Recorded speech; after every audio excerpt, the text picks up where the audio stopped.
You was affecting people. I ain't gonna say I You backed affected. off. I say that I'm using more of a method of asking, like, man, God, should I step in this time? Okay. And if I should, how should I? Should I go live about this? Should I reach to them in private? I think I let my I think sometimes I let my passion for wanting my people to win sometimes lead me to do it the wrong way.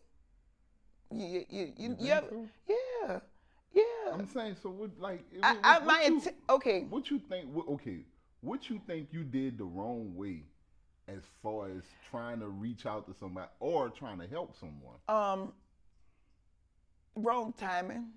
Okay. Not giving the person the opportunity to calm down. Okay. Certain so it's not so much that I did anything wrong. Mhm. It's more so step back and saying, hey, this person may not be in the space to receive right now. They too Mhm. hot, they too angry, they too emotional. You know what I'm saying?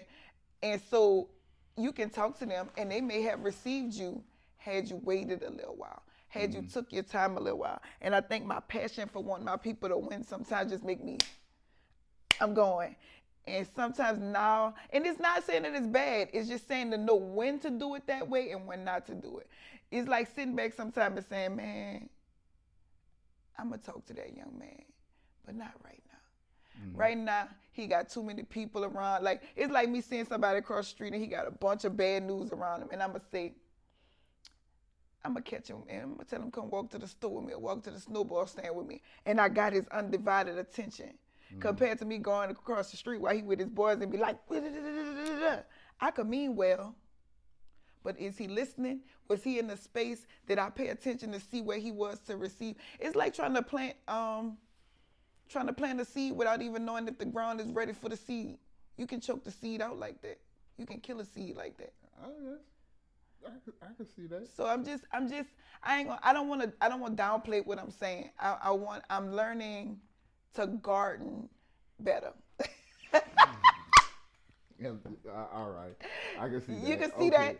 I can see that. I can see that. You learning the garden better. So, so with that, that don't mean you have to scale back. Yeah, I ain't gonna say I ain't gonna. You know what I'm So scale. saying? That's why I say scale back maybe not have been the right term. I'll say that I have. I've chose to do it in different ways, better ways, ways that I feel like is more structured. So now when I do it, I wait at a time. I wait till everything is not hot. I wait, and then I research sometimes because sometimes you could see something and be like, let me look into this deeper Hmm. because this may. It's like seeing a kid across the street or seeing a little girl across the street and she dressed a certain way. Man, let me sit back and see what's up with her. Because I could go up there and try to correct her.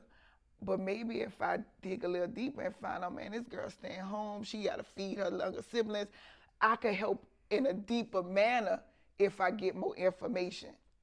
And you get what I'm saying? I know I feel it, but what I'm saying is, okay, what happens in the instance where you don't have that time to where you could catch them and really look? Because sometimes you see someone and it's right there at that moment. Because once that person walk off or disappear, I move.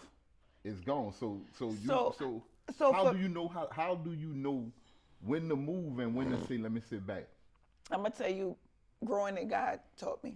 Okay. Because I could tell you there's been times where I thought I was going to sit and not say nothing and it felt like he threw me out the chair. I swear it was Wow. like, I didn't tell you to sit down. I don't need you to sit down. I need you to go Mm-hmm. right now. And truth is, what birthed me plagues me because of that. I think it's about 2015. I had been doing lives and doing social media before the live button was created. Mm-hmm. Yeah. You had to record yourself and upload the video. Mm-hmm. And in about 2015, I have a video of me exercising. I was walking on the trail in Gretna by Caesars. And there was a young lady that passed me, and she, kind of looked unkept, if I could say the word. Kind of hair wasn't, she had a child with her. Little child didn't have no shoes on. Mm-hmm. And when she walked past me, instantaneously, I'm like, man, what type of time are you on? Like, why you out here with this baby and it's raining too, bro? So, I'm glad you gotta go yeah, out there. right. You got this baby. You doing this, doing that, and you ain't even, and instantly, God was like, how dare you Mm-hmm. on me? Right. Like, how dare you even, you looked at her, you let her walk past you just so you could think negatively about her? And he was like, that was your opportunity. And when I turned around, I ain't see her. Gone. And I swear, I probably done saw her 50 million times, but I can't even remember her face. Gone. And so it goes back to that's what drives me. It's saying, God gonna check me to know when I gotta move, and he always brings that story back to me of a missed opportunity that I could have been effective with. But I'm so busy, first of all, taking time, checking myself, going through this, when I don't know if that girl came from being raped. Somebody could have just put her out or beat on her and her baby. I don't know where she coming from. And our minds sometimes take off with what we see instead of trying to find out information to help. Even if she was out there, let's say for instance she was out there and her baby was bare feet. I had a couple of dollars I could have changed the situation. You know what I'm saying? And for that, I do move. But I can't say that the more I grow in God, the more aware I am of myself on when I should. There's been times where I wanted to move and God was like, you don't even need to be in that circle. You don't even need to sit at that table. Your hunger wants to go talk to all the people, but you don't even need to be there. You don't even need to be there. So You never felt like that? You never felt like you sat back and you like, man, God literally separated me where I could have got involved and it would have looked totally horrible by me even just being connected over there. Yeah, I have. I really have, and it's a lot of situations where I guess like you just gotta see what it is. You gotta kind of like look at it and Scale say, it. right, because you right what you are right about is the fact that sometimes in some situations you can make it worse by going in, and then sometimes in certain situations, even though you think you can make it worse by going in, you can actually make it better. Because not just because you gotta think about it, it's all about the delivery. It's all about the delivery. We're gonna use those young men for instance, like you said. It's all about the delivery. If I go to those young men and I go to them how people came at me when I was their age, yeah, you're gonna feel some kind. It's gonna be like, what? Hold up, pops, what you doing? But if I go to them on something, what's up, fellas? How y'all doing? Look, I just want to pass something along. I really came to talk to my man right here. Just want to pass something along, and it's like if they don't respect it, all right, fellas, y'all cool, y'all got it. I'm out. You understand what I'm saying? Or it's all right, OG, what you got to see? And it's. I get it. I think I do that well. Mm-hmm. I think that because I have also been in situations where God made me sit at the table on purpose, and I had to be the only one that was willing to stand for what was right in a room full of everybody that wasn't. Because he knows that I have the courage to stand and be okay with being the eyeball out. Right. So I think that in a sense, when I say scale back, I think that I just listen for God more on what to do in each situation. Right.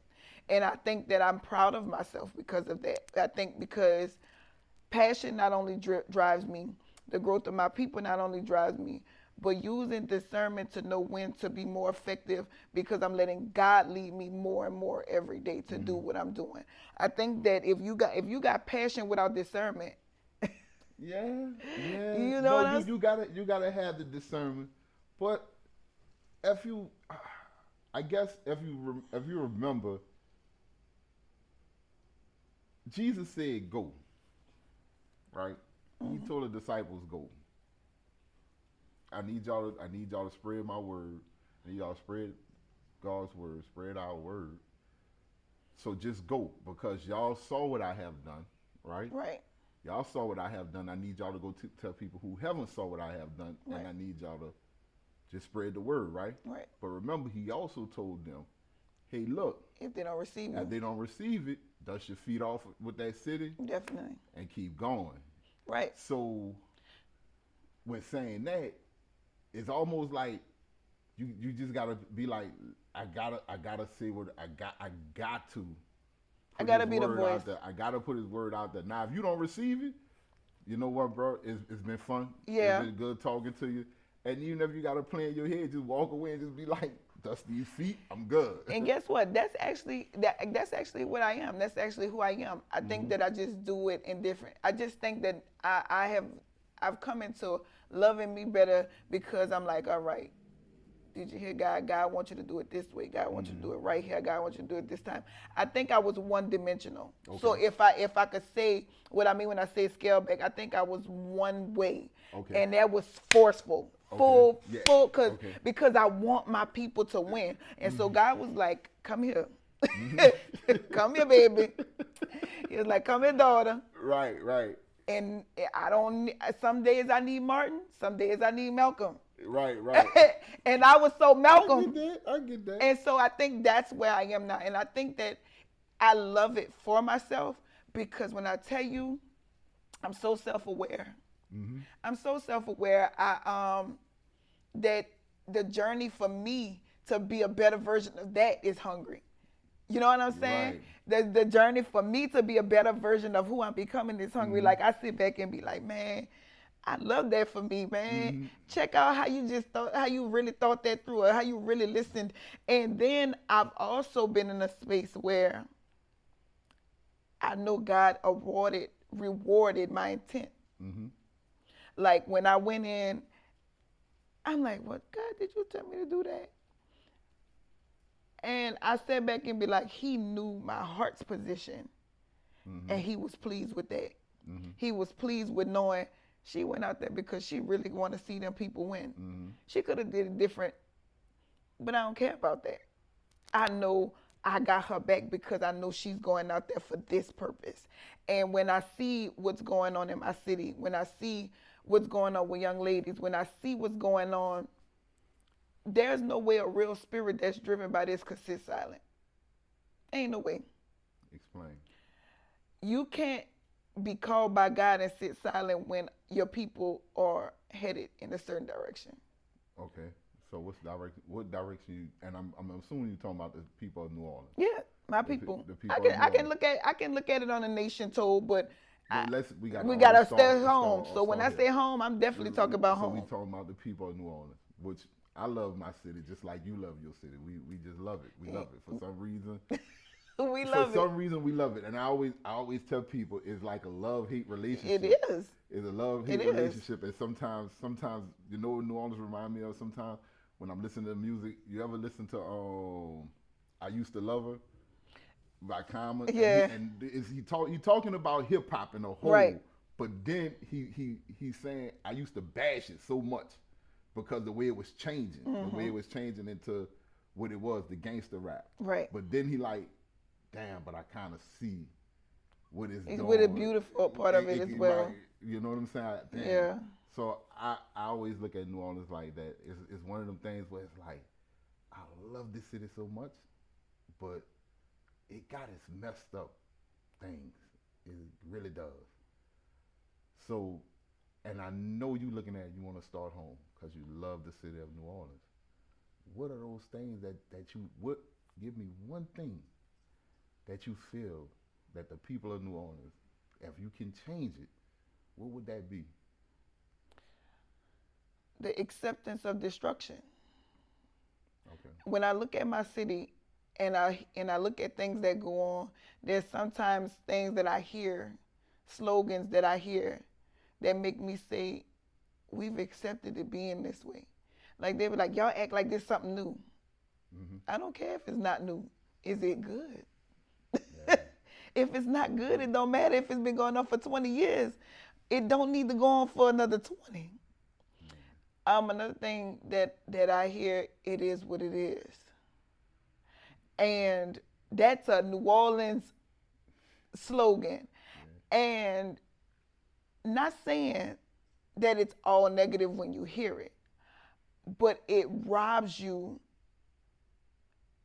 Saying it is what it is in a destructive situation makes you stay prisoner to that situation because you just sat back and accepted it and said it is what it is. Your mind stopped trying to develop a solution. Your mind stopped trying to say that there's something I could think of or do that's better than this. And I think that we have saw the bottom so much that we are convinced that this is what New Orleans is, this is all what it can be, when it's so much potential to be so much more. There's no way hundreds of thousands of visitors come here every year to see the greatness of us if there's no greatness of us. There's a heart behind the soul food cooking. There's a heart behind the music. There's a heart behind the artistry. But if all you see is the artistry and don't see the heart that's behind it, that heart may be comfortably broken. Wow. And I think our people sit back comfortably heartbroken, comfortably divided, because we structure it where this is just what it is. And and when you sit up there, bro, when you talk to some people, you'll see, man, you are so much more than your destruction. You are so much more than your bad decision. You are so much more than the dope you smoke. You're so much more than the men you sleep with. You're so much more than the fighting you're doing in the street. Because if I could talk to you and listen to you, you're going to say something that lets me know what I seen and what's in there ain't matching. There's something else in there. There's a cook, there's a singer, there's an artist, there's a lover, there's a poet. There is something deeper in there that has been smothered. Mm-hmm. So what happens in the case where you have the ones that just don't want it?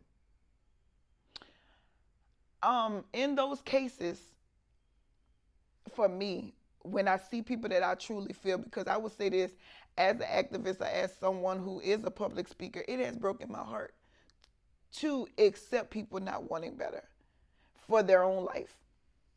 Because you can watch somebody and be like, dang, man, why she don't want it? She don't know that she better than that. And it hurts. Because that's like watching a prize fighter sit in jail. Dang, all that greatness. So it's because I think people think that if a person don't see their greatness, it shouldn't matter to you, and that's not real. You can love somebody so much sometimes that you love them more than they love themselves. And you sit back and be like, okay, but I can't make them want it. No. So at what point, what do you do? And I'm going to tell you something that happened personally in my life. I went through that with a close friend, family member of mine. And when we talk now, she told me my job was to plant the seed, not to force it to grow. Mm-hmm. You can't. But I didn't know that I was. I didn't know that I was like, man, come on, you gotta want it, but she told me years later, the tree is growing. Mm-hmm. And so though I see people that may not want it, my job was just to plant the seed. So when I see those people, I'm letting God show me, go plant this seed over here. Okay, go plant it over here. But let me bring the increase. You can't sit back and want your people to win so bad that you sitting back waiting for the tree to grow and getting mad that the tree not growing.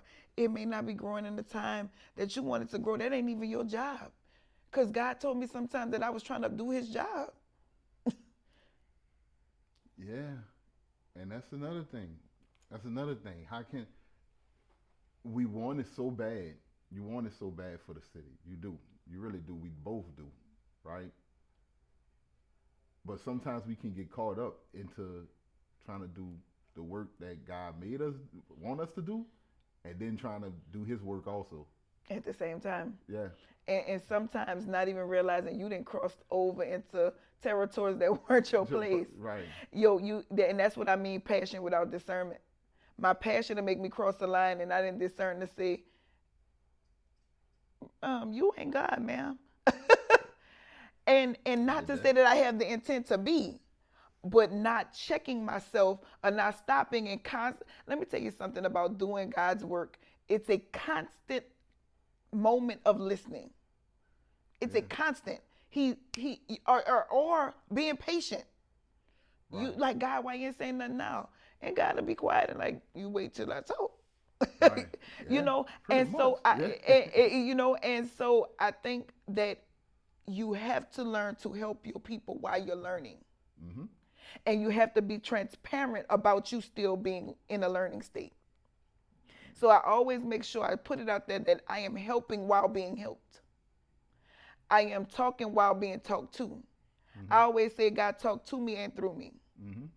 because you're teaching me how to go to your people while teaching me how to be your person at the same time. We are a fisher of men. We're not the creator of fish, Yeah. you know. And so Yeah. Makes sense. when I look at my people and I look at New Orleans, the beauty of it, Mhm. right? The beauty of this city is I just believe in my heart. There is no place in the world like New Orleans. There is no place in the world to me that just gives what New Orleans gives, right? But the music notes cry out from the streets just like the blood. So I sit back and be like, dang. Yeah. It's no place, and I love it. I really do. I I love love it. But it's a lot of work that need to be done. It's a lot of work that needs to be done. And we can't put it all on our city officials and leaders. uh, We gotta put it on us. we are the city. Yeah, we We gotta are put it all we on are us. the city. The officials are people that represent us and what we Yeah, do. So when you go out here, you represent me. That's like me going and stand up for my child. I gotta know who my child is and what they did to even represent them. hmm So if my child present itself as a hard head child that don't listen, yeah, that's what he is. you know, so I think also the city officials are limited. Yeah. They're limited to what we make them limited to. Okay. Like meaning in a certain aspect, I think that I can only do so much inside of a house that you govern. hmm I mean, I can make all the laws in the world, Yeah. but when you open your door and all them in the house, in your house with the drugs and guns and whatever else you allow, I don't have jurisdiction over that. Because I'm not in those four walls to know what's the demand that you're trying to set for your home. hmm hmm And I think that if we have to get back to realize we've always governed our own streets. hmm Somebody, grandma, hmm governed the hood. Somebody, auntie, there was. I don't think I ever remember seeing a city official govern the hood. They represented the hood, but Big Mama, dudes on the block, whoever, even if they was in the wrong, when they governed the hood in a manner in which it was okay to be barefoot jumping on a dirty mattress because that was your trampoline in the hood. Yeah. And you would be out, your child would be all right, Yeah. because we had to govern what we had. We ain't had much, but it was governed. Right. Um, I think we have a is what it is mentality. Yeah. Yeah, we do. Yes, we do. We do. We do. So I don't want to pivot like this. Nah, we can pivot. This pivot right now, but we got an important thing coming up in a couple months. Oh yeah. In October, we got something very, very, very important. And Yes. for me and you, Mm-hmm. who love the city of New Orleans, we know this could determine the next 8 years. Because let's be real, whoever wins probably gonna be Gonna win. gonna win the other 4 years when it comes up. So probably gonna be in office for the next 8 years. Mm-hmm. So I'm not asking you to say, "Oh, I'm voting for this one. I'm voting for that one." No, I'm asking you, in your opinion, we have there's what 5 or 6 people officially Officially, running, correct? But I think it's yeah. five or six, something like that. Mm-hmm. But we know it's three. It's only three who really, really have a shot. We know this. I think let's it's 4 now, in my opinion. I think let's okay. okay, I'm gonna hear you out on that, but okay, I'm just saying. I think in my opinion, I think it's really 3 because okay. you talking about those the 3 that probably gonna be able to possibly raise that. Well, we know we are able to raise the money to get themselves out there. That's really, you know what I'm saying. So we're gonna touch on all of them, Okay. but with the 3 so-called front runners, Helena Moreno, Mm-hmm. Oliver Thomas, Mm-hmm. and Royce Duplessis. Okay. You know what I'm saying? Okay. Then we have Arthur. Mm-hmm. We have the young lady. I met her. I met her the other day also. Starts with an R. Does her name start with an R? Yeah, I think it's Rayetta. Rayetta. Yeah, we have her. We know Arthur Duplessis, Oliver Thomas, Helena Moreno. Out of what we have as candidates, Mm-hmm.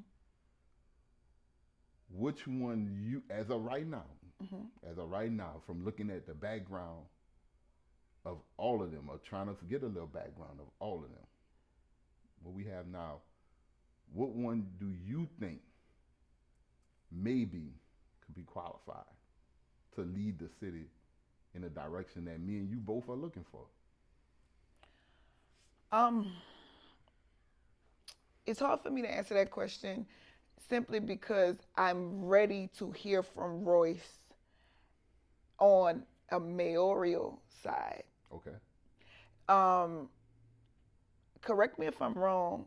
He originally said he was gonna run and stopped and then came back. Yes. Okay.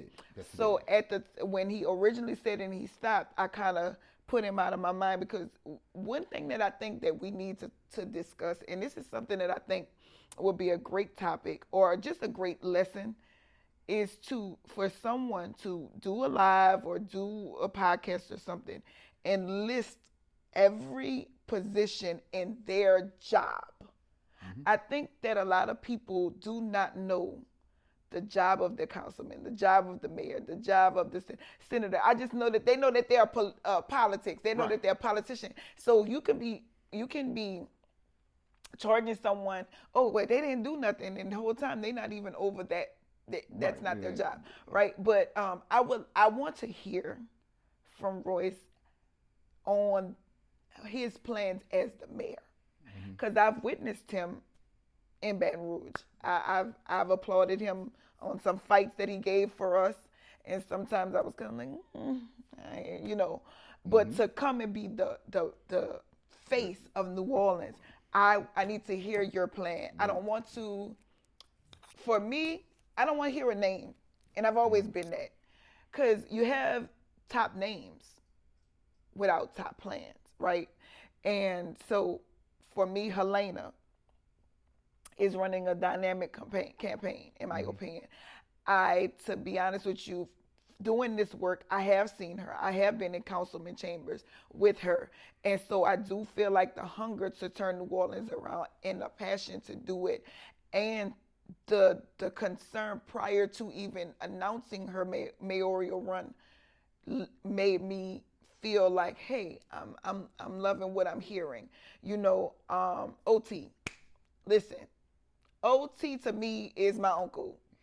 If you don't, you cannot not see OT as the uncle that's from the hood, that, you know what I'm saying, that sit on the porch with you and run it and be like, man, I remember New Orleans when it was 1825 Tulane, and that home base for me makes me feel like his hunger will want to bring back the New Orleans we know. Mm-hmm.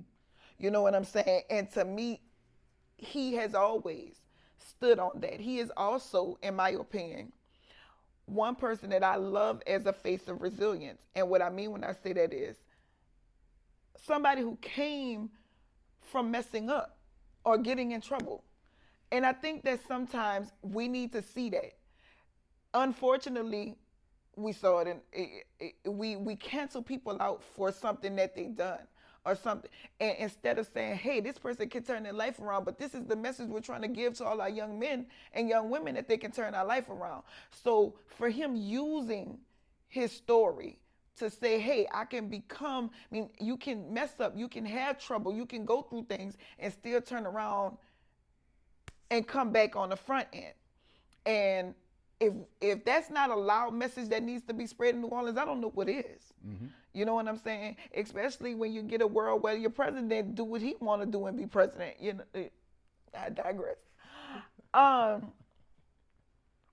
Also, but I'm also was very, very, very intrigued by the judge, Judge Arthur. I was intrigued because he gave me a cousin feel, like a cousin that sit at the round table and talking about some stuff. Yeah, like, man, I'm gonna give it a shot. Right. Because I really want change, right?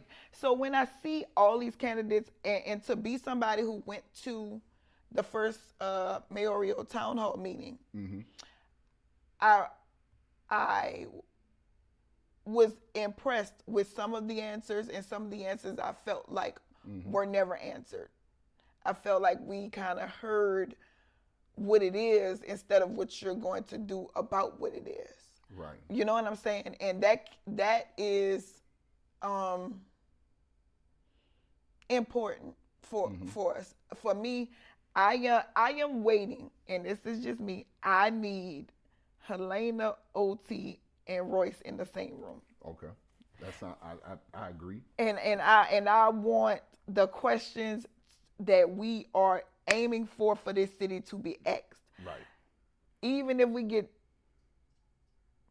I love a good debate. You know, well, that's pretty much what it would be. Pretty much what we need. So, the candidates are the young lady is Renetta Collins, Royce Duplessis, Arthur Hunter, Helena Moreno, Tyrell Morris, Oliver Thomas, and Ricky Twiggy. Twiggy is. I'm not doing this with you. I'm not.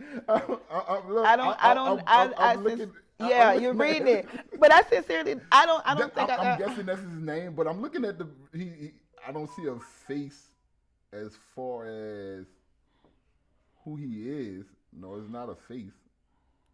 As far as who he is.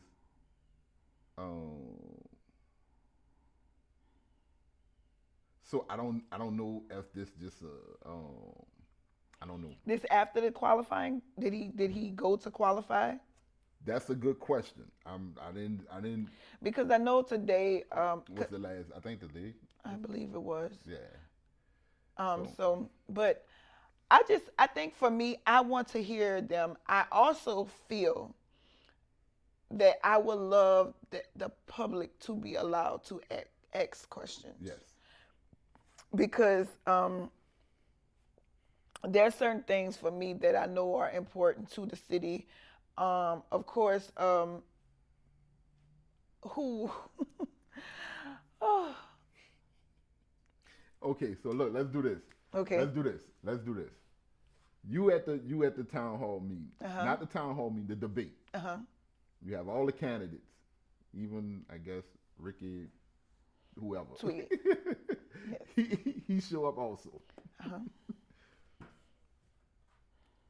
The host came to you and said, Bridgette, I'm gonna give you 3 questions. You got 3 things that you can ask to all them.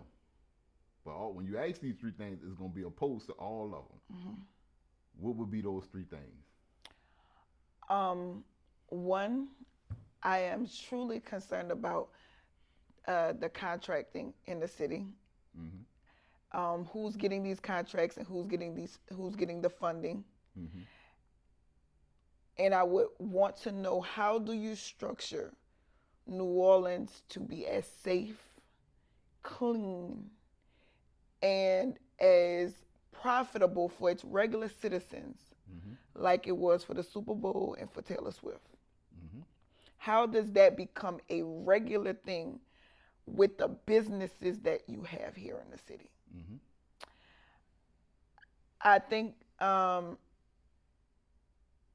I feel like when certain things are here, it just feels better.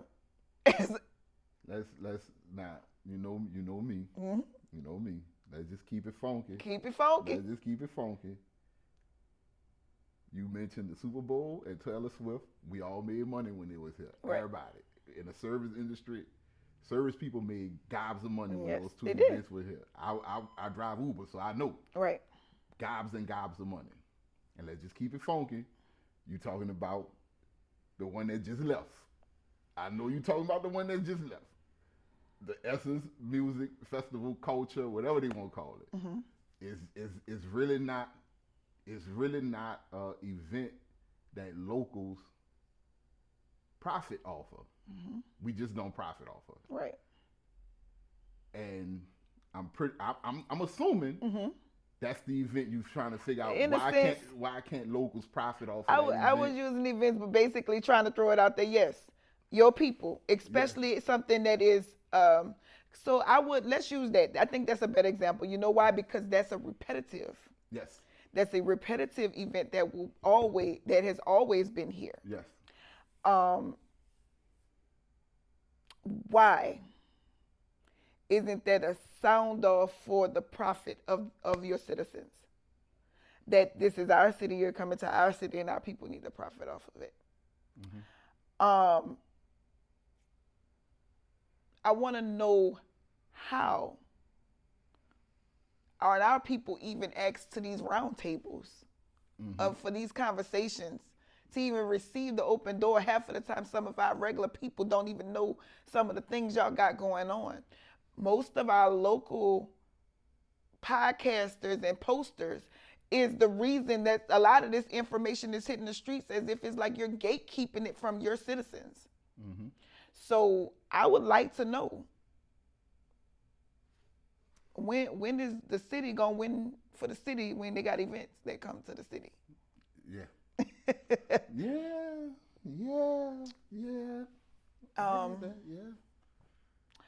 I also want to know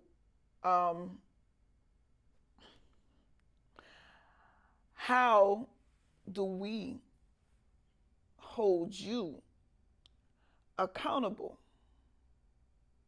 when promises that you made during your campaign is not upheld? That's a tough ask. It is. That's a tough ask. Because you're saying, because this is what they run their campaign on this.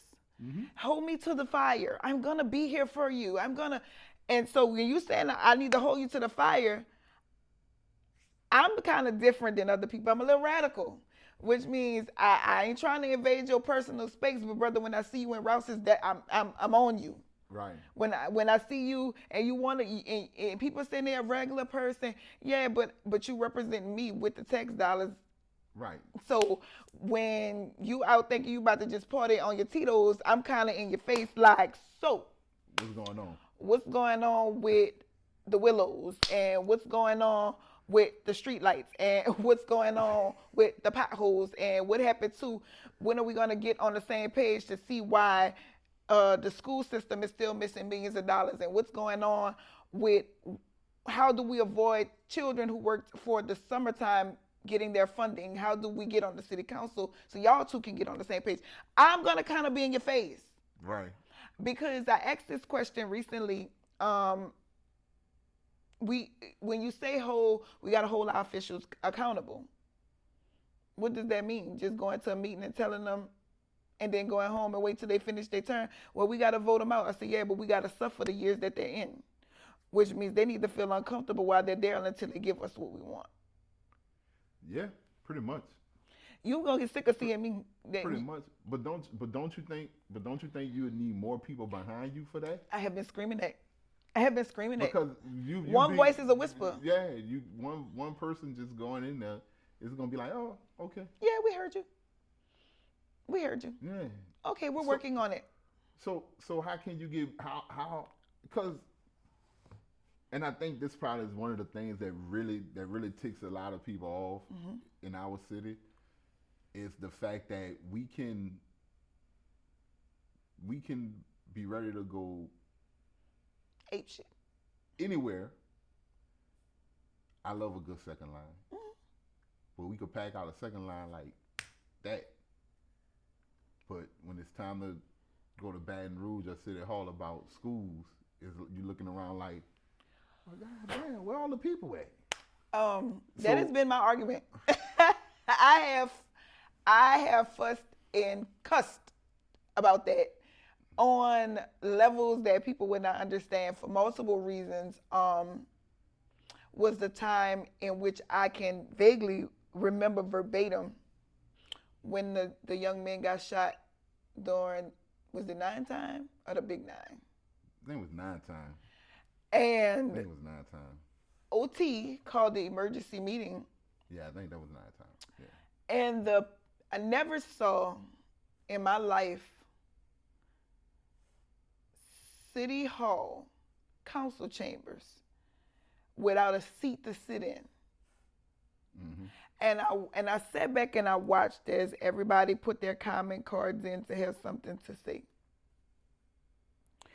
And I literally can tell you, it felt like it was a save the second line meeting more than what we do about our young men getting killed on the street meeting. Mm-hmm. Because the interest of our people is misguided into fun. And the only way I know how to effectively change that is by not letting them think that fundamentally getting by is okay. Because a lot of times that's a coping mechanism. Mm-hmm. I have worked all week in a job that don't pay me nothing, with these kids that don't listen, this man that don't listen. I'm on this job where they keep looking over me to give me a raise or whatever. I need something to gear me away from mentally being responsible. What do you do with a person who is overwhelmed with putting food on the table to care about politics? Not knowing that politics may be the reason they can't put food on the table. You have to educate them. And that goes back, in my opinion, to the school system. Mm-hmm. I don't think that we see all of it is tied together. Mm-hmm. It's one big circle. The Exactly. school, the jail, the politics, the people. School, jail, politics, people. That is it's a circle. And one sincerely don't think it's connected to the other. Because they can only see what they're in, not seeing that it's a circle. Mm-hmm. And one leads out, and then you got a couple of I don't even want to say the word lucky, but couple of awakened ones that don't get trapped in that circle, that actually make it out. Yeah. And they do. I think that we don't even see, let's use the jailbreak for example. Oh, wow. Let's use that for an example. Okay.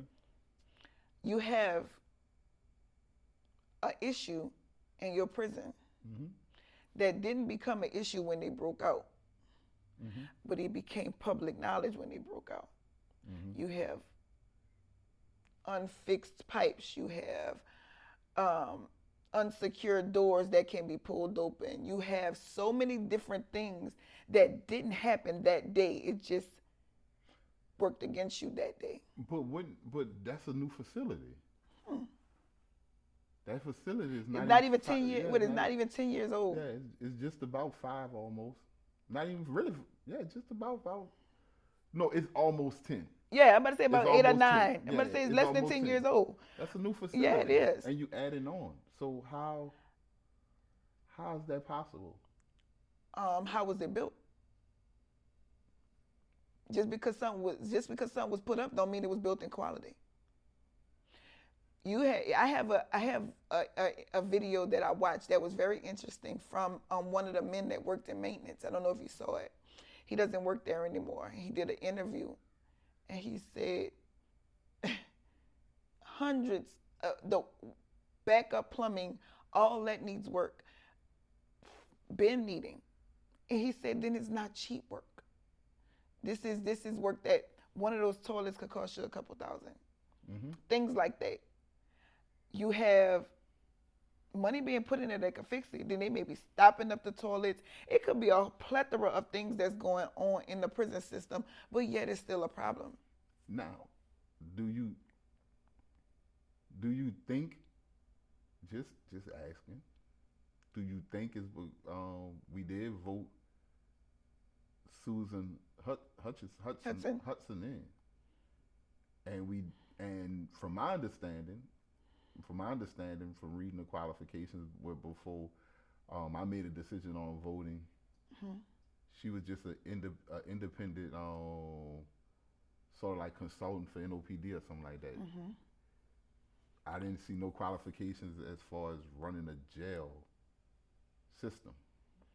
Could it be that we have someone that was inexperienced that ran the system, or is it that she didn't have the proper backing to run the system? It could be all those things could be true.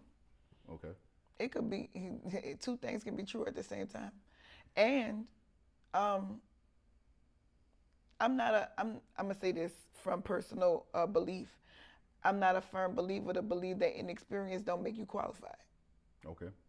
So my stance was give her a chance. We want to see something new. Okay.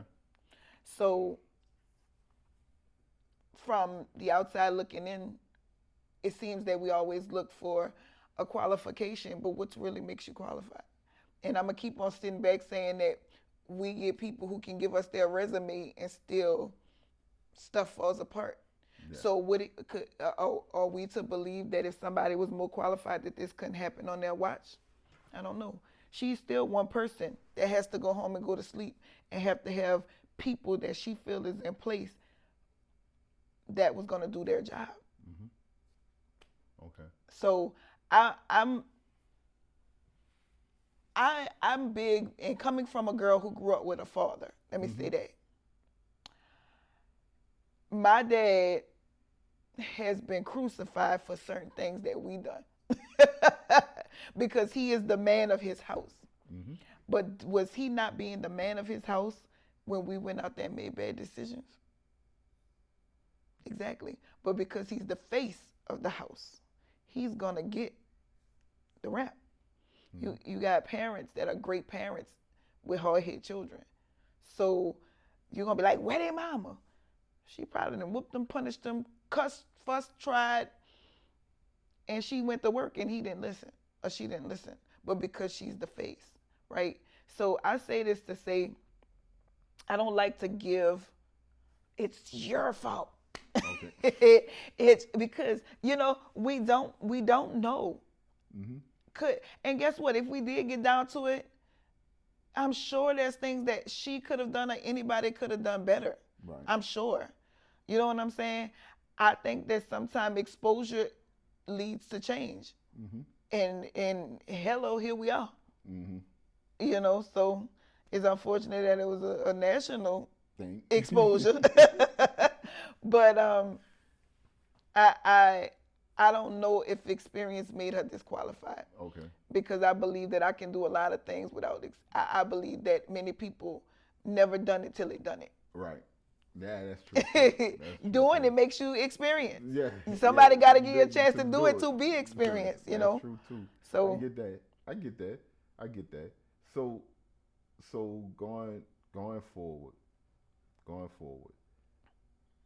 you being the person you are, a community activist, someone that's pushing for change, love the city. What are you looking for the city to be like? In a realistic world, hey man, in a realistic world, I'm looking for my city to be a place where I can tell always the haves versus the have-nots. Okay. I know everybody is not in the same tax bracket, but everybody should be in the same human bracket. And I want the kids that go to LB Landry to feel just like the kids that go to Country Day. That's what I want. because all we know is we're trying to make them be the best person that they can be. And when you think about what you can change and the effectiveness of what you can change, I know that certain places are neglected because they're in certain tax brackets. They are not the people. They are not in that neighborhood. They don't go to that school. Yeah. And so when I want to see is I want to see me not be able to tell how much taxes you pay by how your street is taken care of and how your trash is picked up. How it smells when I drive down your street. If there's a sewer problem and you call them, they actually come and it don't take 3 months to get it changed. Just because you ain't got a HOA, you know, you mad. I want a person who lives in a Section 8 house. I don't want to know that her house is Section 8 because you a slumlord. Yeah. Because you feel like you can just mistreat people because of the tax brackets you stay in or because they don't have. You can just leave people in the summer heat with the air conditioning being broke for weeks and months. And I want, when they report it to the city that something happens, I want people who are in positions that deal with people of poverty to act like they care about impoverished people. There's no way that people who work for government assistance to have the attitudes that they have. And that's not taking away from the conduct of our people, but they're saying when you're working with people who are the lower class, you have to have patience and understanding and not make them feel like they're trash when they walk in there.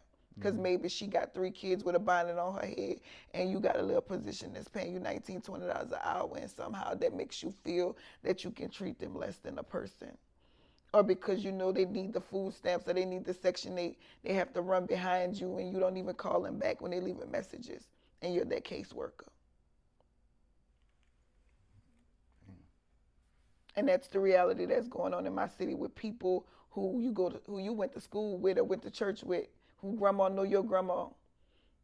But now I'm in here with my kids applying for food stamps and you sitting back there like you don't care that I'm sitting out here and I need to feed my kids.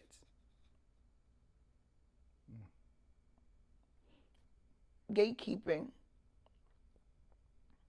Spread the resources so your people can win. If is there a program, is there a resource, is there something that you can go and scream to the rooftop for your people to have to give them a little light at the end of the tunnel? Why do you care if the tax dollars goes to them when the tax dollars fuel the jets of the rich?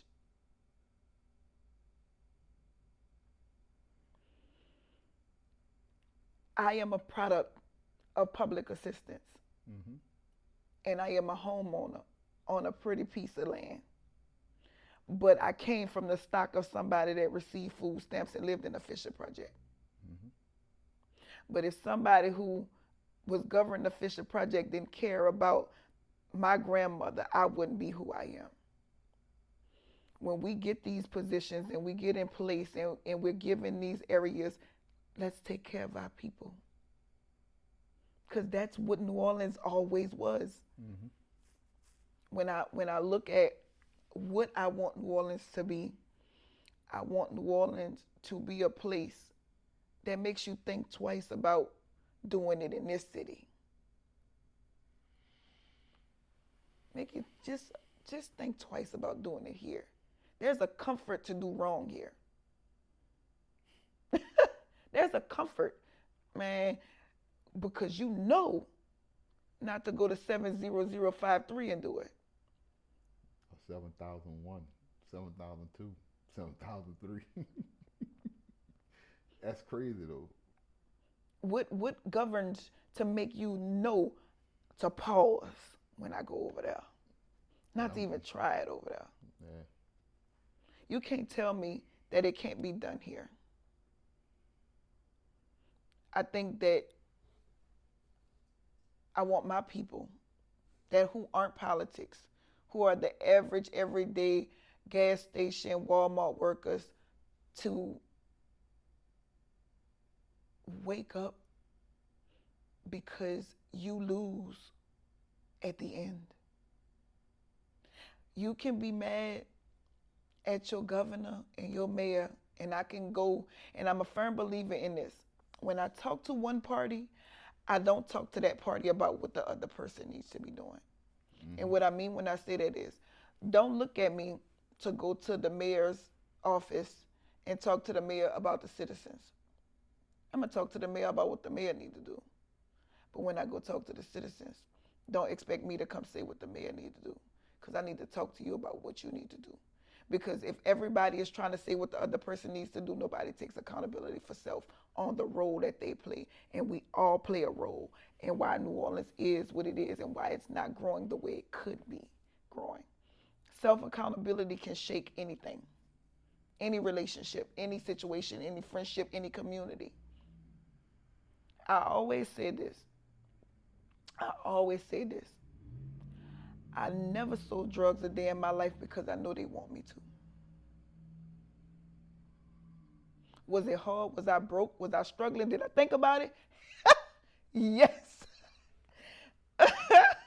Did I need the money sometimes? Yes.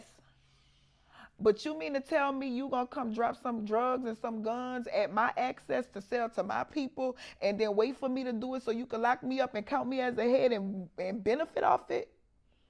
I lose. I probably got a couple of dollars for a couple of years without you knowing, but eventually I lose. And you set it up for me to lose. So in order for me to win, I can't play your game. I somehow gotta find a way to make it to not play your game, because while I'm over here playing your game, you set up a chessboard. You set up a checkerboard playing chess on me. So I can't play, because you gonna make me destroy myself and my community, and you gonna get paid for it. At the same time, I ain't selling your drugs. I ain't doing it. I can't.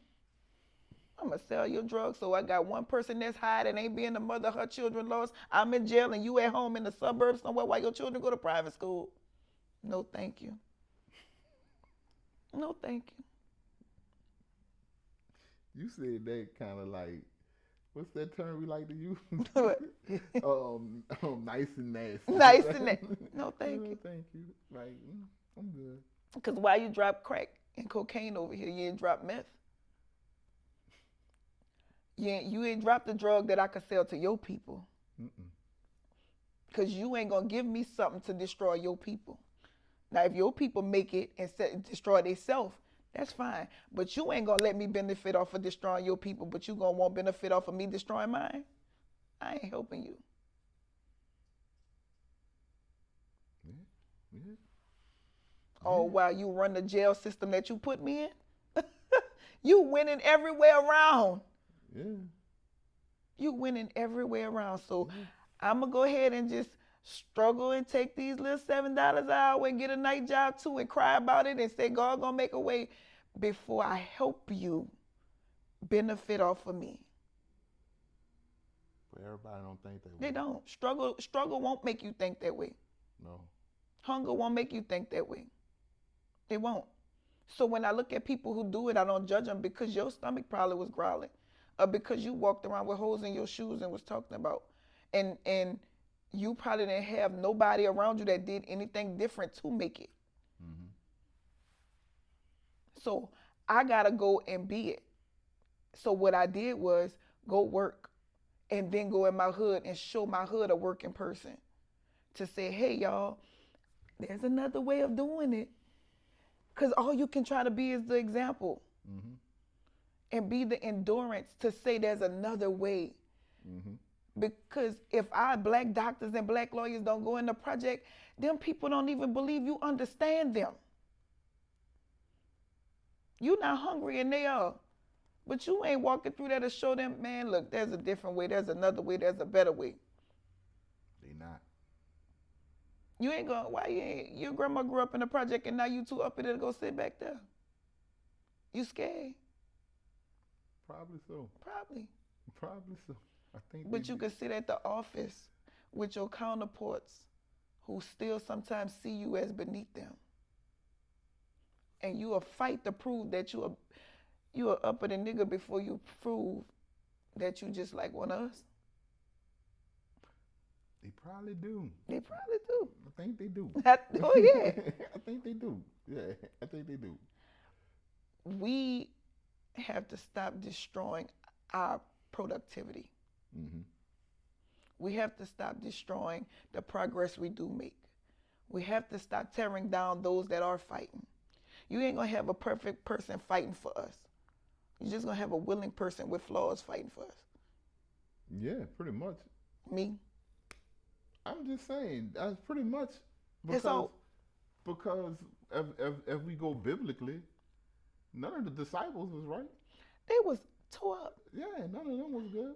Who was Jesus gonna go get? Yeah. The pickings is slim. Unless he was gonna mold them himself, there was nobody to have. All of them was messed up. But he used them. Because all while he came here regular. Jesus came here regular.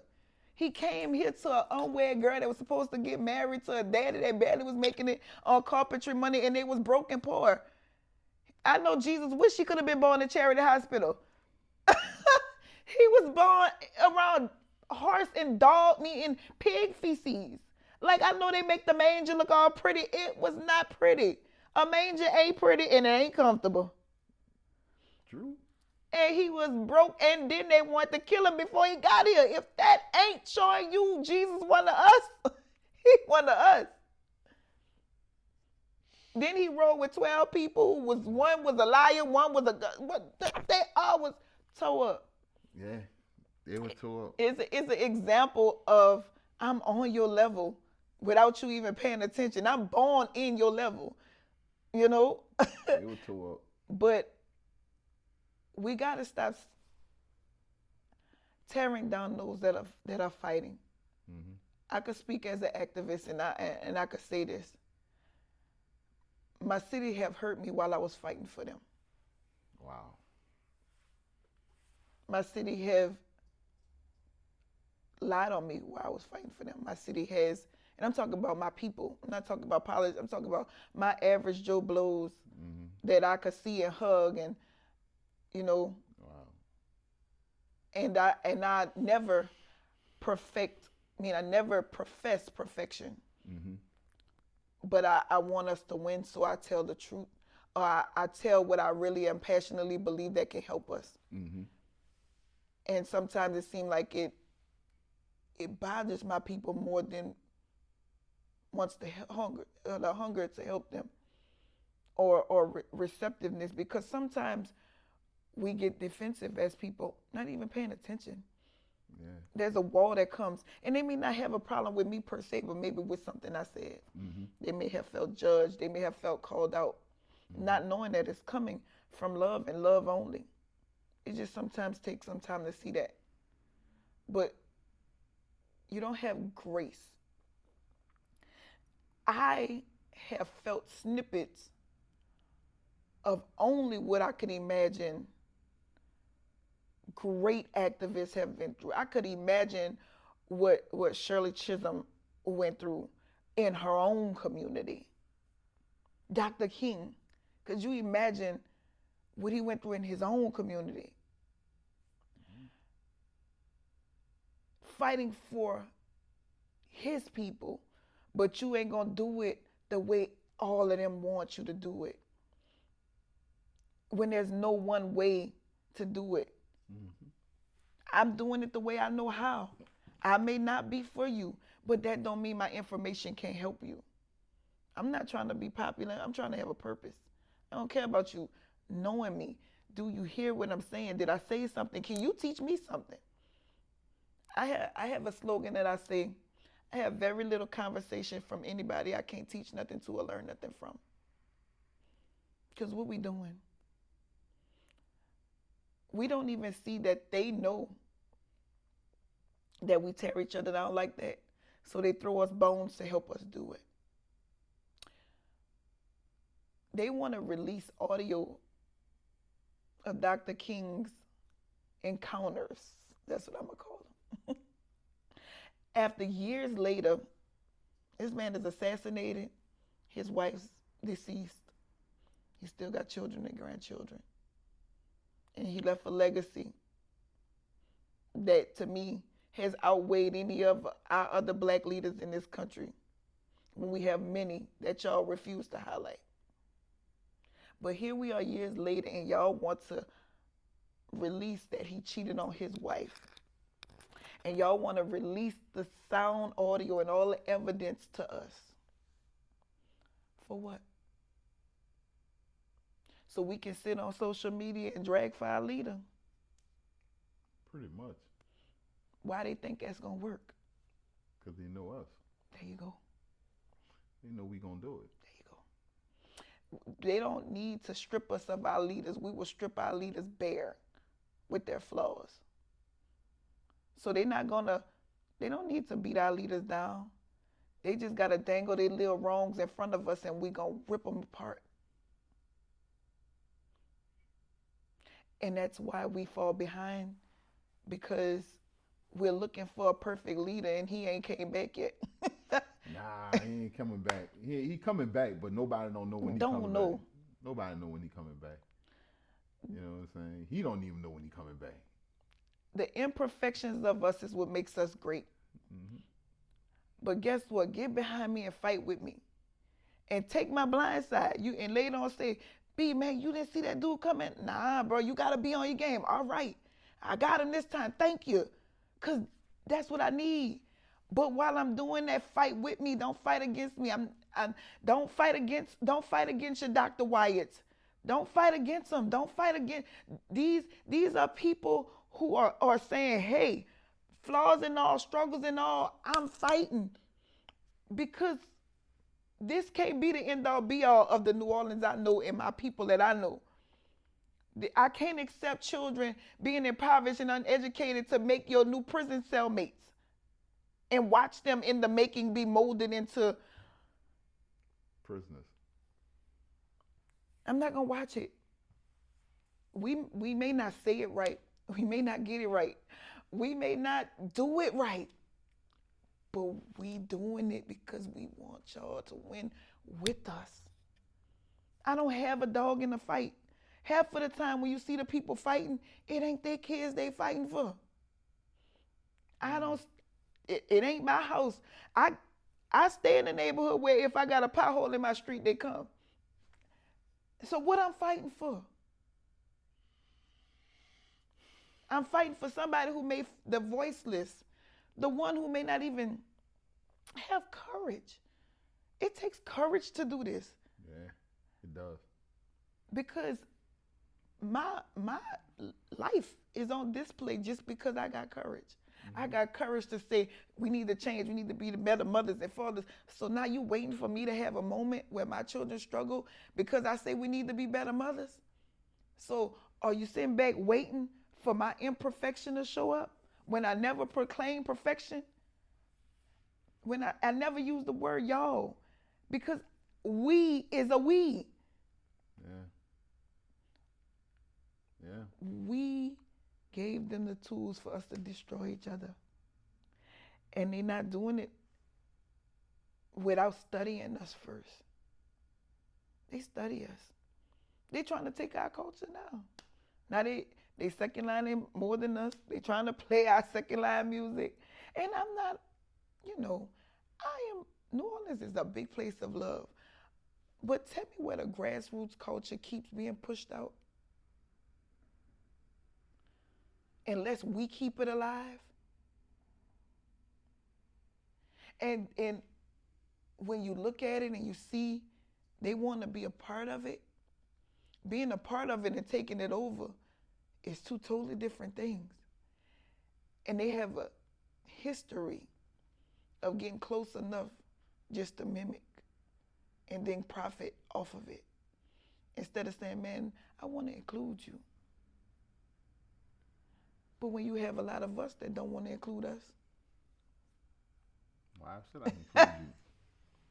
I'm studying and learning the book from you. You the author. How to destroy black people in New Orleans. We writing the book. Chapter 1. Chapter 1. I think that there are people though that are tired. Seeing the turnout at the town hall meeting showed me people are tired. Yeah. I was happy. So do you think with the turnout at the town hall meeting, do you think it's gonna be status quo come October, or we're gonna actually really see change? I'm always gonna believe that we're gonna see change. Okay. I always walk through the door saying we're gonna be change. It's gonna be change. Call me optimistic, but faith is the substance of things hoped for, but the evidence of things not seen. Mm-hmm. And I don't have to see it to have faith that it is. So I walk in with faith. That thing's gonna change. Yeah. Yeah. You sound like me. Oh man, you sound like let me tell you, it's crazy though. I think there are people who are just frustrated. And so I think that the roar of the community is growing. It's not as loud as it needs to be, but it is getting louder. Okay. I think that age demographics are becoming more involved. It's not just Big Mama no more. To see me, people my age, mid-30s, early 40s. Yeah, we voting. And to see the struggle of our 20-year-olds who really like looking around like what's going on. Man, I can't find a job. I see so many kids who just working with no real direction. Mm-hmm. And so I think they're a little bit more in tune trying to see what's the road to success now. Mm-hmm. I think our generation saw we are the awakened generation of the big, I don't want to say the big lie, but the big setup. Go this way and you're going to be successful this way. And walk that way, try to go that way, and it wasn't successful. You vote. Your people die for you to vote, and vote is what brings change. And we believed it and we went. And I think that we got woke up to, there's a lie here somewhere. There's some untruths because we've been voting and I ain't seen a thing. Right. We've been working and I ain't seen a thing. Yeah. You know, we got a bunch of degrees and a lot of debt and still ain't got jobs, a lot of people. Yeah. So we are like, hold on. That is true. So now our generation got our children and we weighing options now. We ain't just hauling off, pushing them to college. We saying, hey, do we want to go to trade school? Do you want to do this? Do you want to start a business? Because of us saying, we tried to walk that line that they sold us and something is missing. That shit ain't working. That shit ain't working. I got people with master's degrees and hundreds of thousands of dollars in debt with no job. Oh, you got jobs that's actually for bachelor's degrees to pay $35,000, $40,000 a year. Yeah. And somebody sitting back looking like I could make TikTok videos and make that. Yeah. So the big road that they sold us ain't what it used to be, and I don't think we letting our children buy it as much. But we are trying to say, hey, you got to have some road to success. I see that. I ain't saying this is a bad path, but I'm trying to let you know that this ain't the only path. We thought this was the only path. We thought graduate from high school, because you got to remember, when we came up, we was just trying to, high school was the, first of all, at least you got there. Yeah, shit.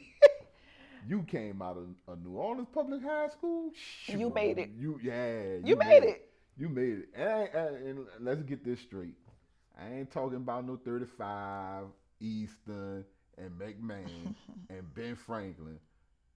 That's for people. That's for people that call it New Orleans, not the people that call it NOLA. People that call it NOLA, they gonna probably like, what you mean those? No, we ain't talking about. We those talking about the full shade, the corns, the Landrys and Walker. You know, when Landry and Walker was separate schools. Landry and Walker. And Cole was a magnet school. Yeah, Cole was a magnet school. We not talking. We talking about the real deal, Holyfield. We talking about, you know. We talking about Bell and Bell when Bell was open and you talking about John Mack. We talk. Real New Orleans. Yeah, you came up out one of those schools. That was like a big deal. That was like a big deal in itself. It was a big deal, yeah. and it was a relief. Yes. Because you at least felt like my child could probably go out here and get a decent job or something because of a high school diploma. Up until too many of us started getting those. Not a goalpost move. Now a high school diploma ain't enough. You got here, so you go get your associates. Hey, I ain't think too many of these black people was gonna go get one of those. Let's move this goalpost again. Now you need a bachelor's. They getting bachelor's too? Oh, nah. Now you need a master's. All right, I'm going to get a master's. Oh, you need a PhD. Man, a lot of us stopping right there. Because you're overqualified. Because he already got the job set up for his son that ain't did a liquor school. That's true, too. Or you knew how to work, but you didn't go to school. So now you ain't qualified because you don't have the paper. When we were raised on people who knew how to do the job with these. Yeah. My grandfather retired Avondale Shipyard with a 9th grade education because our men knew how to work with their hands. Yeah. A trade saved us. When you barely don't even want to push that. When we need plumbers, look, the jail need plumbers. I ain't going over there. I ain't going over there. Electricians. Yeah. These are skilled trades that ain't going nowhere. I know. Well, I'm just telling you as a plumber, I ain't going I already know. I understand. I ain't going nowhere. Don't go. They was trying to get me to go over there and build it. The plumbing in the building. I said, nope, because y'all ain't going to forget me in here one day by mistake. Y'all will not forget me in here one day by mistake. Hell no. Not me. Shit. Girl, shit. They can keep. Y'all can keep one job they can keep. I ain't lying to you. I'm just being real. One job they can keep. What you do when you see your nurses on strike? You see, we are trying to build the road to success in the face of children who seeing that it ain't working for us. Now see, and that's scary. Yeah, cause for me, I think the people that should be paid, not just in this city, but just around the country, right? Are the lowest paid people in the world. Yeah, and that should be like your teachers, your firefighters, police officers, nurses make a decent living, but could be making not the ones that need to be. Yeah. Not your CNAs, who are really your eyes and ears of your patients. True, they could be making more. Way more. You know what I'm saying? That's the people who actually. Your garbage truck people. Yeah. Look at Philadelphia. They could pay. Look how quick your city could change when a garbage truck person say we ain't working. Philadelphia is full with trash everywhere because the garbage truck people are on strike. The people because they want 2% more. You want to give them 3%, they're asking for 5%, and you said no. And now your city is filled with trash. It's amazing how you don't see something that's actually everyday natural, how it could destroy your city till it ain't being done. Yeah. If all your teachers walk out, what you gonna do? If all your firefighters say nope, they ain't doing it. Let it burn. All your officers, the 919 that you do have. I'm sorry. I goodness. God No shade, man. No shade. Hey, bro. She said the 19 you do have. Nah, but real spill, I man. think we got more than that. But We you got know. more, but you know. Oh, But man. what if they say no? Yeah. What would you do if all your CNAs quit? I ain't talking about your RNs. And they hard workers, I ain't knocking them. I'm talking about the ones that's turning grandma and cleaning her bed sores. If they just say the nursing homes just not a CNA show up. Oh, them other nurse ain't doing it. They went to school not to do it. Yeah. Yeah, pretty much. But you still down here, I think CNA, some of them still making between 10, I think 10 and 15, 10 to 15, somewhere in there. Maybe depending on if you're getting private care, maybe a little more. 12-hour shifts. Damn. And they in there with handful of feces. That's the reality. Damn. And you saying, hey, that's what this job pays. And it's supposed to be kumbaya? When that's what makes your city run? Damn. When you get up every day and your city is running and you used to it running, you don't know that it's running off of the backs of people who get paid the least until they stop doing the job. Yeah, it is. The city is run up to those who get paid the least. You have people who won't give teachers a raise that make $350,000 a year, and they govern the school that their kids don't even go to. Not one board member child attends the school that they're over. Why is the school not good enough for your kid? You make enough for your child to go to private school. You're blessed to say so, which means you should be advocating for every teacher that gets up every day to go deal with the child that's coming to school with black eyes or hygiene issues because their water is turned off. Because our teachers are not just teachers anymore. No. First of all, teachers never were. I need to say that. People be like, they the teacher, not the mama. What teachers y'all had? Because teachers was mamas, hairdressers. They did it all. They after school, daycare. And I'm not saying that that's what it should be, but I am saying that a quality teacher that cared turned children's life around because they were more than just 2 + 2. They knew. I didn't watch teachers buy deodorant and tampons. I didn't watch teachers sit in the classroom and brush hair and buy shoes on the salary that they making. Yeah. Half of the teachers sometimes is either retired or got a good husband who make good money. And God knows the male teachers that we need back in the school system. And no shade, but I'm talking about strong black males that were your coaches and your wood shop. Yeah. Security when you walk through the door. That made an impact just by being a force that was there. Yeah. Not doing it no more. Hell, you can't even get them to go teach at colleges nowadays.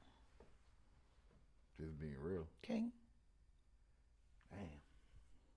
I watched a movie the other day called The Principal.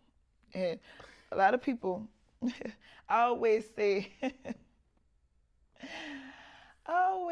Jack Lattimore walked so Joe Clark could run. Because The Principal came out before Lean on Me. Yeah. And a lot of people slept on. I said, because Eddie Kane Jr. been Eddie Kane Jr. Before you don't tell me you just watched The Principal. Oh, I'm about to say. No, not for the first time. Oh, I'm about to say that was a dope little movie. That was a white Lean on Me. Yeah, I know. But who was gonna turn that school around and cared enough to turn that school around? And I know they may make it look so over exaggerated, but that was the reality of a lot of schools. You didn't have tissue paper sometime in the bathroom. No, not that fool shit. Not at all. But now you dress the schools up. But did you fix the problem? I don't think so. But they say they did with the charters. I don't think so. Please. I'm just saying. They say the charters was the. I'm just saying. A child being at a bus stop at 5 something in the morning to go to school is not fixing the problem, because they're getting bused from Miss U to the West Bank to go to school. Because you have a one-app program where a person can fill up a school, and a person that stay right by the school can't even get in that school. That's not fixing the problem. So what you saying? They should go back to how we Yes. How we went to school Firm in believer. your district? I'm a firm believer of district schools. Always have been. Because I feel like communities built schools. Everybody knew each other who lived around everybody. Everybody went to school together. Everybody went to church together in their community. And that's how we knew each other and kept the community safe. I don't even know you. I don't know your mama, because guess what? Your mama probably lived halfway across town, where even if the PTA meeting she wanted to come to, she can't make it. Yeah, they got some parents, a lot of parents who aren't attentive, but some of them, it's built where can't even make it. I got a mom. You got a kid that went to school in the East who mom don't have a car. But if the school was in the neighborhood, she could have walked to the PTA meeting. Makes sense. I didn't get in trouble as much at school because my grandma worked at the school, and the lady who wanted to tell on me was in the choir with her. That was the neighborhood. It didn't make it perfect, but it made it accessible to make change. You was kind of hesitant because somebody knew your mama. Yeah. Somebody knew your auntie. Somebody knew your brother. Somebody knew something. We don't even know these teachers from Teach of America. A lot of them are Teach of America. They're not even born and raised in New Orleans. A lot of our teachers. Really? A lot of them straight out of colleges. We don't have as many homebred teachers as we used to. Not saying all, we do still have some. But community was always what you had in the community. Right. The resources that what you had in the community. Right. And it kept you a little bit more hesitant to act up. Just because you felt like you was going to get caught because everybody knew everybody. Somebody saw you. Your teacher relationship with you was just a little different. Yeah. You know, and yeah, it kind of was a little bit. Yeah, I can see that. I just, if you think about it from your point of view, you don't think territorial wars was no different in school than it was on the street. You took a whole bunch of people that was raised in the Calio, and you turned around and moved them somewhere else. They don't even know their neighbors, or don't even know how to get to know their neighbors. If you think about when we grew up, you only really knew your neighbors because they was your first friends. Y'all played outside together and grew up together. You take a 16, 17-year-old moving in a new neighborhood and tell them to make friends. Ain't happening. Their mama don't even want to speak to the neighbors. They don't. But it was easy to do when y'all been seeing each other your whole life. It made the wall of protection come down because you were familiar with your surroundings, your neighborhoods. We can't even get familiar with our officers because the officers of the hood change. You have them, a patrol maybe, and now you got a new officer. Damn, you say they maybe. You say they patrol. Yeah, man, you know, but even if I wanted to say, how you doing? I'm from across the water, you know. I didn't have in all, one Watson is here. This is my 4th commander in my area. 4th. And every time I try to get to know the commander in my area, how you doing? I'm a community activist. I wanna work alongside you with what great things we're gonna do on the West Bank. And next thing you know, Commander Ruffin's not here anymore. We got Commander Dupree. Oh, Commander Dupree's not with us anymore. She's not with us anymore. Now we got Watson. How can I build a relationship and rapport. It's no different than a teacher. My mama went to Landry. All my uncles went to Landry. I went to Landry. And one of the, Irv was the teacher, and he taught all us. He taught all us. He was there when she was there, and he was there when I was there. And the impact that makes, honestly, sometimes lasts longer than what he taught me on a test. If I see Irv today or tomorrow, the respect I have for who he is will be lasting. Because he is a pillar of the Landry dynasty. Now, what you not gonna do? What? What you not gonna What do? I'm not gonna do? Is continue to talk about this West Bank like that. Man, y'all gonna stop acting like we ain't y'all favorite cousins. Y'all. What you not gonna do is continue to talk about Elgin like that when y'all not even really part of New Orleans like We that. are. Y'all- Second oldest community. Y'all see like y'all like cross the river. We are the second oldest community. You know what? Y'all, you know The what? only thing that was before us was the French Quarter. You know what? That's Y'all- the end all be all. You know what? Y'all see, and then y'all got this arrogance about y'all. Because y'all was trying to kick us out. I'm just saying, y'all in the ninth wall. Y'all in the ninth wall is like y'all in your own separate deal. Why? Why do y'all act? We are not adopted. We are not adopted. I'm just saying, that y'all in the ninth wall is like, they New Orleans, but they their own thing. You know what I'm saying? Y'all sort of like Shreveport with Louisiana. That is insulting. I will not accept such blasphemy. I will not. You know, people say Shreveport, Louisiana, but it's. I'ma laugh at that. Let me tell you why I'ma laugh at that, because y'all say that, and when Nine Top come, y'all come and love on us. Y'all are fam. That's fam. So you know what? You know what? The New Orleans thing is, when we see something we like, we only gonna come over there. Ain't that cool?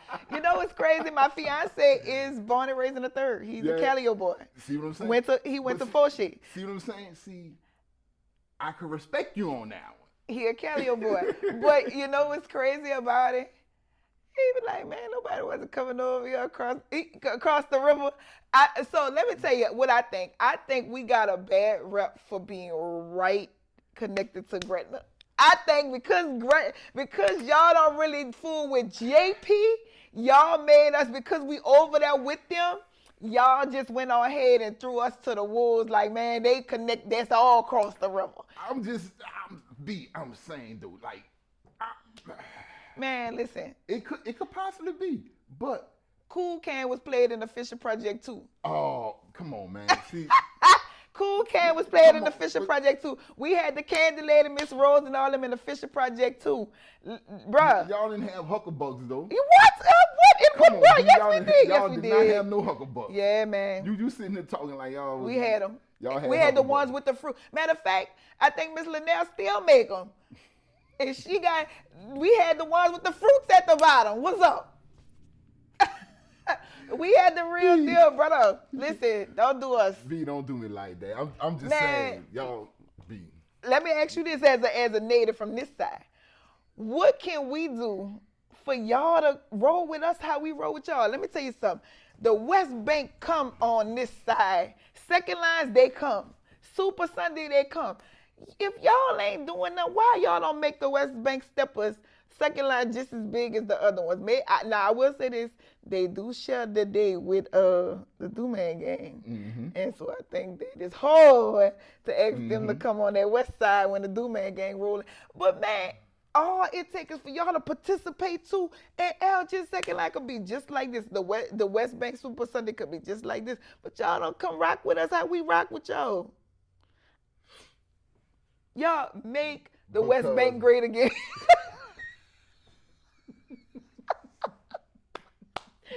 Because, see, you know what? It's one of them things. I'm about to give it to you right now. Mm-hmm. You ready for it? I'm about to give it to you. I'm ready. All right.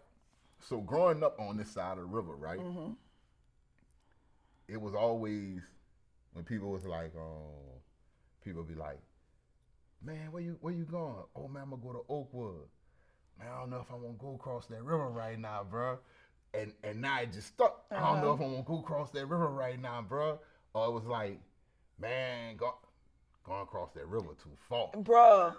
And it was like, dog, now you got to remember, for a long time, Manhattan was the only one that had the Super Walmart for a long time. Years. We was the only one with the big Walmart. And everybody went over there. So, but when Jefferson came with theirs off of Clearview, y'all just threw us to the wolves. Yeah, because we was like, bro, ain't nobody trying to go across that river no more. And guess what? Clearview is fault.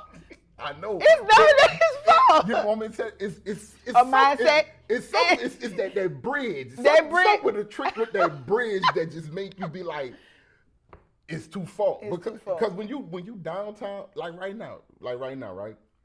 I put an address for a business or a restaurant or whatever in Algiers, the mileage is gonna be short, about 3-4 miles. And I could do that same address for one in Metairie, and it's gonna be about 7-8 miles. But in my mind, that's far going across that bridge. Y'all have been hoodwinked. Y'all have been hoodwinked. I'm just saying, that in my mind, that's far going across that bridge. It's just like, you know why I know that's funny? Because my grandma is the same way. But my grandma, let me tell you a crazy story. Betsy is the reason I'm a West Bank girl. I would have been straight night ward. I'm serious. My grandma stayed on North Tati. Mm-hmm. Then I believe they stayed in the Desire.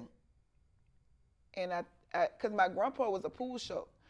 And she always said there's a ballroom in the Desire area around the Desire that my grandpa would play dice, shoot pool. She said that one time I got a video where she said that he lost his whole paycheck in a craps game. And they had to go to the loan company to pay she said, but she knew he had gambled because he took forever to come home because he had to face her on how he gonna explain he didn't got paid and you ain't come home. I said, this sound like white men can't jump. He can't come home. All our money, But my grandma ended up living on Katai. Okay. And I believe she stayed there when Betsy hit. Okay. And when they came to give people housing, they gave her a Fisher project. Oh. And that's how my family, on my grandmother's side, became Algiers bound. So most of your family from out the Ninth Ward, most of this side, period. All my grandpa siblings, my Aunt Rose, all them was Iberville project. Yeah. All of them. I got a cousin. Most of my cousins on my grandfather's side still on this side, still over here. Martin Luther King, all is this side. I give you that. You got a little something. Yeah, I got a little something. It was just, let me tell you. I'm gonna be straight up real with you. I'm ready. Because my grandma know how my grandpa and his people was, we wasn't coming over here. Bobby said, y'all going to church? Y'all going to school? You ain't going by auntie such and such? You ain't going in that Iberville? You ain't going over there on Martin Luther King? You ain't going. You ain't. Oh, no, Lord. Nah, you know what? I ain't gonna lie to you. Not at this age, right? You make sense. It makes sense. Growing up here, I ain't gonna lie. At this age, growing up now, but see what I think about it now, see what I see it now, I applaud your people for keeping you off Martin Luther King. By all means. And baby. What's crazy is my dad is Jefferson Parish bound. My dad is from Jefferson Parish. Mm-hmm. My dad is from Aurora.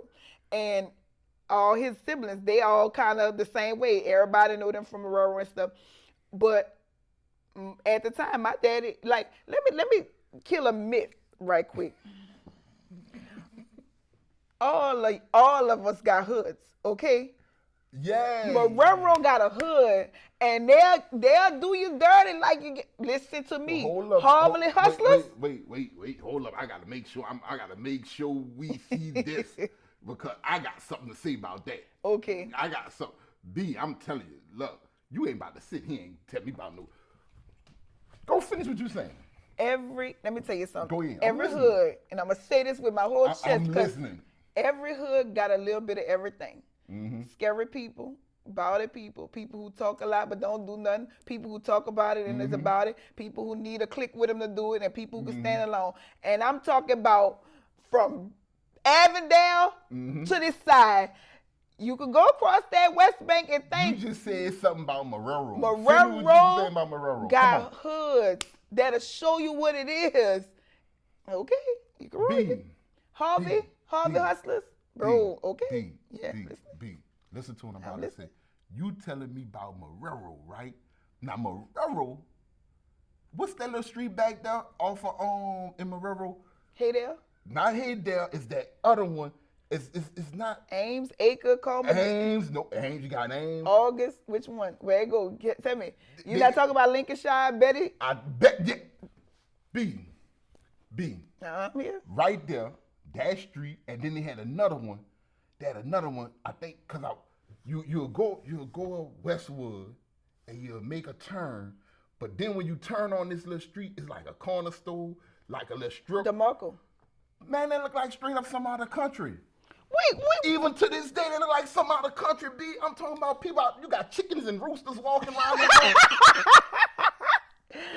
Listen, there's no way you feel like that if you talking about Betty. Because if you turning on Betty, that's the Marrero Project. Not Betty. Okay. Not Betty. Oh, man, come on, B. Y'all had to be shut down because it's next to a goddamn sewer treatment plant. The Superdome built on what again? Every day, everybody built something around something. Don't hold up now. Y'all on top of graveyards over here. Okay. But I'm just saying, y'all still got chickens and roosters in the road out there. Let me tell you something. I understand the point of being country, but you can't say that when I just was in Gentilly. Where was I? Nice guys that's off of Earhart. And a peacock lives over there named Archie. And I got it on record. Because I was driving down the street, but I could not believe a real live peacock was in the middle of the street. And I said, is that a peacock? And the lady on the porch said, his name Archie, baby. And that was over here. So don't. We can have chickens and stuff, but y'all got peacocks. The peacocks belong in the zoo. Y'all got, and I mean, he did his feathers like this here. You know what? That's one of them things that's like, an oxymoron. Yeah. All right. So I feel like our chickens is too then. No. I'm gonna say this in retrospect, because in Elgin there was a guy that had like a little farm too. So they did a lot of fishing and stuff on that side. You could fish right off the levee. So in some of them places, them people used to dog fight, cock fight, all that. They did all that. So that's what I'm saying. Y'all was over here fighting pit bulls too. You know what? I guess I'm trying to. You know what? What I'm saying. Okay, this one I'm getting at, right? So we're gonna look at it like this, right? This one I'm getting at. When people say they're coming over on this side, they say they're going to the city. I'm going to the city. If I say I'm going across the river, I'm going to the country. Well, why do y'all call it the country? We have houses and streets just like y'all. What made us country? Because truth of the matter is, sometimes when I come over here, it look like y'all living on top of each other. Ain't got no room between houses, don't have no porch. You open the door and it's the street. I was like, where's the porch? Where's the steps? It looked like sometimes when I look at the houses on the West Bank, I say it looked like they see what they didn't do over there. Bro, wow, bro. I swear. Wow. I'm not being funny. So you just really took a dig. I ain't really trying to take no dig. You took a dig. No, because I really feel like because if you think about it, you don't see too many shotgun houses in Jefferson Parish. No. It's like, but New Orleans was built first. Now you got better structured shotgun houses where they started building the rooms to the side. Yeah. But I did give you, and I know you're gonna understand what I'm saying. Old lady in a little shotgun house, when she walk out, she got 3 steps. Mm-hmm. She can't put a chair there and chill on her porch. You ain't gave her one. Why you ain't get this lady a porch? But somehow she had a chair to sit outside. Let me tell you something. I live in Orleans where you got to go get your chairs and sit on the neutral ground. You go up Simon Bolivar, they got to sit on the neutral ground to play checkers and all. Now you hitting two home. That's my street. I'ma shut up. Simon Bolivar, Josephine. Now you going home right there. You hitting quiet. home. Why people gotta take their chairs and go sit under the tree in the neutral ground? Cause you ain't give them no porch. Cause they threw them houses up and just gave us whatever they want to give us. Cause they surely do it to their houses out there in the nice parts of New Orleans. They got porches front and back. Nah, but no, for real. Joseph, man. See what I'm saying? That's why you can't let these West Bankers come on the show like this. First of all, them West Bankers always got something to say. I'm gonna say this as a West Bank girl my whole life, but I really started hanging on this side as I got older because, like I told you, Bobby wasn't with me. I had to wait till I got a little grown. My grandma just wasn't right, but now that I'm older and I know, man, everything I done seen over here, I done seen over there. Man, you roll through Scottsdale if you want to. You can roll through Scottsdale and they don't know you. It was the same. Yeah, it was the same. I know, Mary Poppins. We had spots on the West Bank that you just wasn't just, you could, I don't care where you're from. And every hood had a family with a name. The Jacksons or the this, the that. And it's like, y'all. We got the Hankins and the Mercadale. Yeah. You got names. Yeah. You had Warridges, they got names. McCallums, you got families that will roll with you to the end in every hood. But I just think that for some odd reason, we was just looked at like the evil stepchildren or something. I just was like, we ain't going over there across there. Them country folk, they don't know how to dance. What you gotta, this what you gotta agree with me on now, Okay. B. This what you gotta agree with me on. When you get back there to Manhattan, right there, Manhattan, right? That's Harvey. Mm-hmm. And when you go further back to The Boondocks. right, the boom, That's what they call Marrero, it. yeah. Oh, West okay. Wego, when you go into West Wego, Marrero, all them. When you get back further than that, That's you gotta remember, country. let's be real. They really just started building all that up, like what, early 2000s. Man, Dave and all that. I'm saying they had the houses and everything, but I'm talking like Developing it. Yeah. Let me tell you, now it's remember, good that you bring that up because I complain about that and not being funny. There is too much potential back there. Mm-hmm. The West Bank does not have one 5-star restaurant. Not one. No. And it has the potential. Why we don't have at least a Rue Chris? At least you want a water park? You got the room. Yeah, you got a lot of. We got a lot. We don't have a park, like a real park. Like y'all got Audubon City Park. Come on, man. I got Bayou Select. Now, see, I almost agree with you on us being country when you said that there, right there. Now, no take back. No, being real. Bayou Signet was the place to go. You had the wave pool. You had the camping grounds. You had the fishing ponds. But it has not really been developed beyond what it's been all them years. Because the only two parks that I remember outside of that was Fountain Blue, across the lake. That's what it was called. Yeah, Fountain Blue, yeah, across the lake. But you telling me all that space ain't nothing but, if you take 90 to go from Raceland to Boutique, they ain't nothing but woods and potential for you want to put 504 and Top Golf right there. You ain't gonna give the West Bank a contract for nothing in the world. Yeah. Damn, y'all want it all. Y'all got the aquarium, you got the zoo, y'all got it. Give us something. We ain't got the only zoo we got is the chickens you saw outside. Oh man. But you know what? New Orleans is the Mecca. Yeah. It is the Mecca. It is the end-all be-all of this state when it comes down to entertainment. So they're going to keep on trying to force stuff where y'all don't have room. I'm just being for real. We ain't got no more room. We really ain't got no room down Where here y'all no going more. to put, they ain't got no. Once you finish building whatever that little complex you doing back there off of Chapatula, that's pretty much it. You ain't got Unless no you more go room. ahead and finally develop the East. And the East was the nice houses for black people before. That was where the elite, nice black people lived. And now you don't even have really a Walgreens to go to out there. You know? You don't even have good apartments to go out there. Apartments. But you turn around and you go drive down Belteria, where Bell Promenade used to be. And they just set up there, and you got a Winn-Dixie, a Home Depot, and all that. And in the middle where Lowe's and all that, they are building 2 apartment complexes right there. Really? Yes. See, you won't drive all the way back there. But just saying to say. If I work at City Hall, if I work over on this side. Contrary to what you believe, people don't like to stay close where they work. A whole lot of people, why you think the traffic is the way it is? Because people going to their house. And that's another thing about that damn cross the river. No matter what time, for some reason, I don't know how this is even possible. You could get up in the morning, come over on this side, traffic, right? Lots of it, right?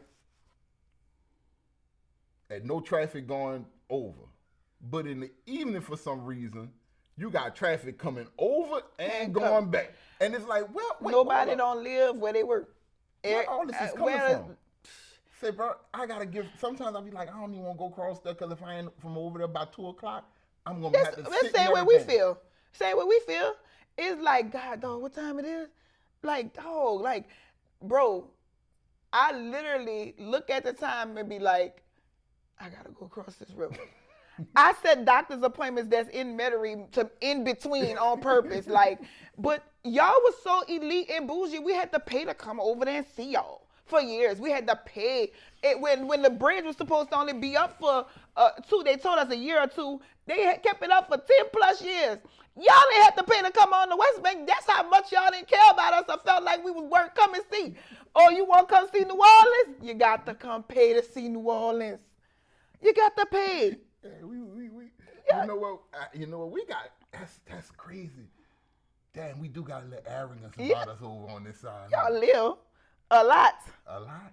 Listen, you see how they built up the area over there where the ferry is on the cross canal? Mm-hmm. It don't look like that on the LGS. I mean, we still got our little covering and stuff, but we ain't got the lights that say ferry and all. Cause that ain't the attraction. Wow. Dang. Like. We are arrogant, huh? I'm just starting to figure it out. But let me tell you something, because New Orleans lives off of their reputation of food, entertainment, alcohol. Mm-hmm. And so they got to make sure they keep that persona going. You might not have nowhere to park and your car might get towed, but come on over here. And you know what, B? We out on that day. This girl just went in on my. She just went. You know what? That's why y'all the redhead stepchild. Hey, that's cool. Truth of the matter is, if anything, y'all should be joining us because all these other little country towns is really the redhead stepchildren. You go drive down there if you want to see Trump 2020 signs everywhere. That's really your redhead stepchildren. they don't hide it. They got it on the fence line, boss, at Camp 8. The gun line. Oh, man. Yo, once again, B, you did it. I'm telling you, we could jam all the time. All the time, man. Yo, man, my girl, B, that's it. I can't do nothing else. She just said the gun line, man. It's the gun line, boss. Boy, I was so scared driving through there, trying to leave out for Hurricane Laura. I said, they ain't too fine us in these parts. I ain't lying. You ain't lying. But you drive down there, you ain't got to ask who they voted for. You ain't got to ask. They want you to know before you make it to the fence. The sign is waving. And that's it. We all out. Right. Bruh. Oh, shit. Crazy. Yeah.